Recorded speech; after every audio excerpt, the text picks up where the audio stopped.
Justine et Sébastien, jeunes photographes s'étant rencontrés aux ateliers nomades, ont créé une association, l'Atelier des petits photographes, grâce à laquelle ils animent des initiations et parcourent le monde à la recherche d'images et de rencontres. Mais un conseil, c'est refixer les images après. Donc ça, c'est une chambre photo qu'on a découverte en Afrique, avec un photographe qui s'appelle Issa Samado, à Mopti, au Mali. Et ce monsieur travaille avec depuis une trentaine d'années, et puis nous, dès qu'on a vu ça, ça nous a plu instantanément, on va dire. Donc ça nous a tellement plu que quand on est revenu en France, on s'en est fabriqué une avec des objets qu'on a trouvés dans les encombrants. Donc maintenant, on travaille avec ça occasionnellement dans la rue, dès qu'on peut en fait, dès que le temps nous le permet. Et le principe, il est hyper simple. Vous avez une optique que vous récupérez sur un agrandisseur ou si vous avez les moyens, vous pouvez acheter une optique de chambre. Ensuite, il y a un dépoli qui est sur une plaque coulissante à l'intérieur et qui est relié à une tige qui nous permet de déplacer le dépoli. Donc ça, tout ce système, ça nous permet de faire la mise au point. Et une fois que la mise au point est faite, on a une petite boîte sur le côté où on a mis du papier photo. Et ce papier photo, on le plaque contre le dépoli. On fait la prise de vue, on obtient un négatif en fait.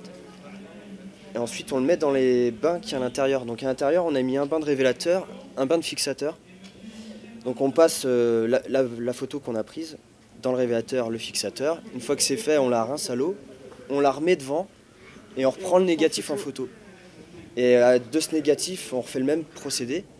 On obtient un positif et c'est ce positif qu'on vend à prix libre dans la rue aux gens. Dans cette grosse boîte, vous avez un labo et un appareil photo en fait, les deux mélangés. Ça nous permet de tout faire. De travailler surtout en extérieur et n'importe où quoi. De ne pas être obligé d'avoir un labo à côté.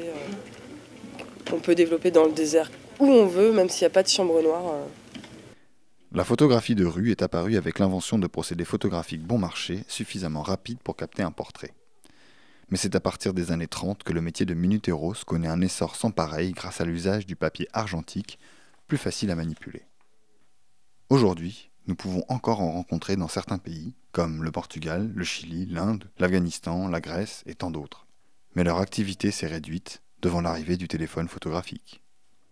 Dans le futur, là, déjà, notre gros projet là, qu'on a depuis 3 ans, c'est de monter ces ateliers mobiles dans un camion. En fait, on fait des interventions dans les écoles primaires avec les enfants.